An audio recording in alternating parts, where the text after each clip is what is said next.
Alors, je vais vous passer une vidéo d'un monsieur qui est l'ancien préfet de police, qui est aujourd'hui ministre de l'Intérieur, qui est en train de dire qu'en fait, les gendarmes ou CRS qui, lors de l'assaut d'Ariège, en Ariège, pardon, ont quitté le casque et posé leur bouclier, que ce serait une fake news. Bon, et il en profite pour rappeler à tout le monde, au cas où les personnes, ça leur viendrait à l'idée de faire cela. C'est-à-dire que les policiers, les gendarmes qui se mettraient aux côtés du peuple ou aux côtés des agriculteurs, hein, puisque les agriculteurs font partie du peuple, ils sont soutenus par tous les Français, et vu qu'ils sentent que le vent, donc quand je dis sentent, c'est le gouvernement et toutes ces personnes, que le vent peut tourner, ils préfèrent dire, voilà, ce sont des professionnels, ils exécutent des ordres.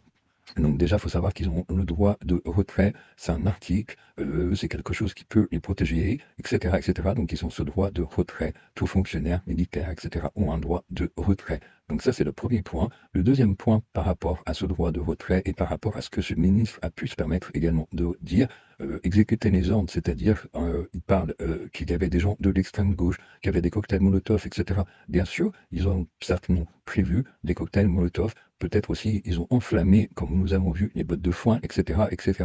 Donc faites attention, ils sont en train de faire la même chose qu'à l'époque des Gilets jaunes. Même au niveau des paysans, des agriculteurs, des manifestants, faites attention qu'à l'intérieur ne soient pas introduits des personnes qui foutent la merde. Parce que ça aussi, on dit que c'était des fake news, mais il y a eu des gens qui manifestaient, et moi-même, je l'ai vu de mes propres yeux, d'accord, des polices qui s'infiltraient dans les Gilets jaunes, dans des mouvements de manifestation pour foutre le bazar, et ils se changeaient dans des allées, dans des coins de rue, etc., etc. Donc, ne retombons pas dans les mêmes travers que lors des Gilets jaunes, lors également du Covid, passe vaccinal et compagnie. On connaît la musique. Pour l'instant, ce qu'ils veulent, c'est soit le maîtriser, soit créer un chaos. Parce que entre la guerre en Ukraine, entre tout ce qui ne va pas, et qu'on sait au niveau que ce soit du gouvernement, de l'Union européenne, etc., etc., tous les moyens sont bons pour nous diviser. Ils ne veulent pas qu'on s'unisse parce qu'ils sentent que si on s'unit, on ne refera plus jamais les mêmes conneries. Donc je vous mets la vidéo de ce ministre de l'Intérieur et je vous laisse juger par vous-même son propos encore une fois.